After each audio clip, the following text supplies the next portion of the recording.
ইসরায়েলের বিরুদ্ধে এবার হামলায় যোগ দিয়েছে Iraq. The Islamic resistance in Iraq IRI জানিয়েছে তারা হিজবুল্লাহর সঙ্গে ইসরায়েলের বিরুদ্ধে হামলায় যোগ দিয়েছে। ইরাক ইসরায়েলের বিরুদ্ধে হামলা চালাচ্ছে নিজ ভূখণ্ড ইরাক থেকেই। এ হামলায় ইরাক ব্যবহার করছে ড্রোন এবং মিসাইল। বিবৃতিতে ইরাকের মিলিশিয়া গ্রুপটি দাবি করেছে তারা ইসরায়েলের ভেতরে দুটি আলাদা হামলা চালিয়েছে। এর মধ্যে ইসরায়েলের উত্তরে আল আরকাব উন্নত ক্রুজ ক্ষেপণাস্ত্র দিয়ে হামলা করা হয়। ইরাক থেকে দুটি হামলার চেষ্টা হয়েছে বলে জানিয়েছে ইসরায়েলও। ইসরায়েলের সশস্ত্র বাহিনী IDF জানিয়েছে একটি অজ্ঞাত দেশ থেকে গোলা ছোড়া হয়েছিল এবং সেগুলো ইসরায়েলের উত্তরে প্রতিহত করা হয়েছে এবং কোনো ক্ষয়ক্ষতি হয়নি।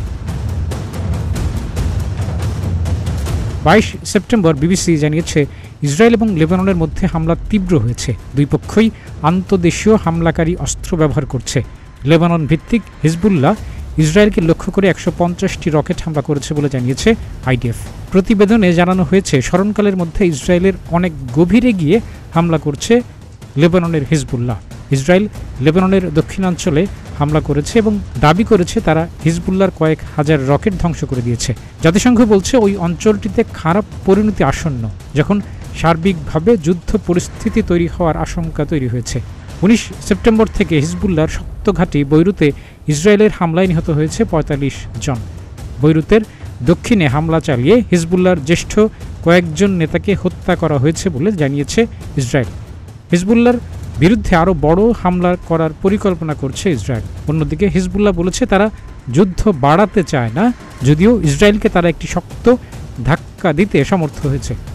হিজবুল্লাহর প্রধান সমর্থক ইরানও বড় ধরনের সংঘাতে যেতে চায় না, যদিও ইরান চায় প্রতিপক্ষ ইসরায়েল সীমান্তে একটি শক্তিশালী হিজবুল্লাহর অবস্থান।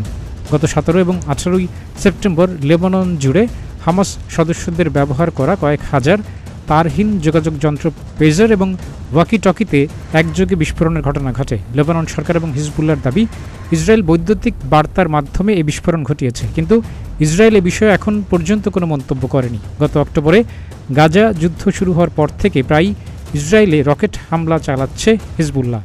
জবাবে লেবাননে গোষ্ঠীটির বিভিন্ন স্থাপনায় হামলা করেছে ইসরায়েলও। হামলার কারণে দুই দেশের সীমান্তবর্তী অঞ্চল থেকে হাজার হাজার মানুষকে নিরাপদ স্থানে সরিয়ে নেওয়া হয়েছে। ডেস্ক রিপোর্ট, প্রতিদিনের বাংলাদেশ।